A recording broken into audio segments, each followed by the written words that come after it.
Hello, bachchan. Let's read the question. The question is explain the terms angle of repose. Establish a relation between them. Let's discuss.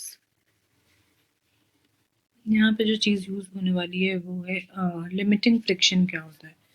तो limiting friction हम जानते हैं कि it is a maximum friction force की ये maximum value है and F is defined as mu into normal. ये है लिमिटिंग फ्रिक्शन, ठीक है। एंड म्यू जो है वो कोएफिशिएंट ऑफ फ्रिक्शन है। Mu is equal to coefficient of friction and normal reaction.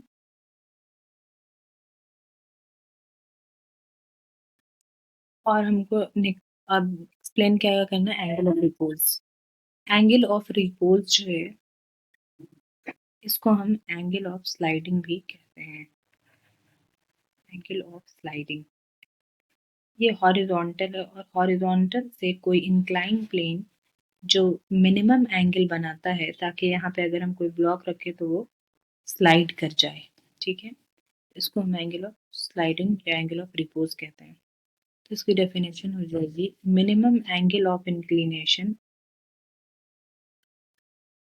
minimum angle of inclination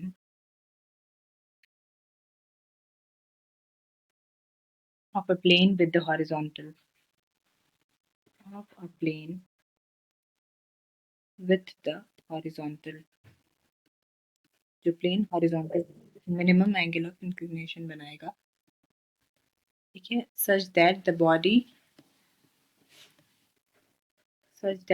placed on it can slide, that the body placed on it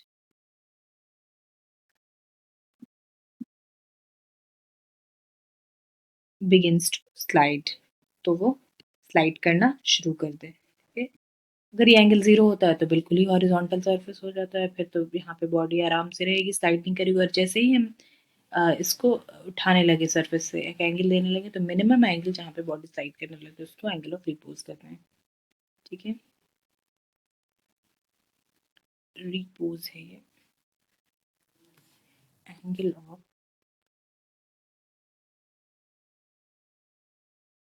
repose. तो अब हम इसको अगर यहाँ पे पहले फ्री बॉडी डायग्राम बनाना पड़ेगा। ये थीटा डिग्री से इंक्लाइंड है और कोई बॉडी है जिसका मास m है, तो इस पे ये लगेगा mg डाउनवर्ड और mg का एक कंपोनेंट इधर होगा साइन थीटा और दूसरा कंपोनेंट mg cos थीटा। अगर ये रफ सरफेस है तो इधर इसके अपोजिट डायरेक्शन में फ्रिक्शन फोर्स लगेगा और नॉर्मल रिएक्शन अपवर्ड लगेगा।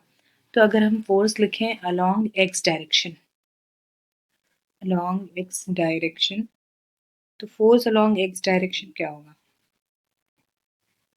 F is equal to mg sine theta, ठीक है। ये frictional force mg sine theta से बैलेंस होगा। और फिर अगर अलोंग y डायरेक्शन लिखें, अलोंग y डायरेक्शन, तो हम लिख सकते हैं n is equal to normal reaction is equal to mg cos theta. और ये इक्वेशन 1 है, ये इक्वेशन 2। 1 और 2 को डिवाइड कर दें तो हो जाएगा f by n is equal to mg sine theta upon mg cos theta, ठीक है। तो mg और mg विल गेट कैंसिल और साइन बाई कॉस होगा tan, तो f by n is equal to tan theta. और हम यहाँ पे ये डिफाइन किया था कि F इज इक्वल टू जो लिमिटिंग फोर्स की यहाँ पे हम बात करें वो है म्यू एन। तो F की जगह हम म्यू एन भी लिख सकते हैं, तो mu N upon N is equal to tan theta. ये कैपिटल एम है, एन है नॉर्मल रिएक्शन, तो ये एन और एन गेट कैंसिल्ड, तो mu is equal to tan theta.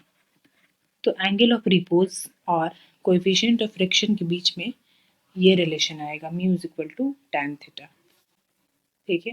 I hope you will understand. Thank you.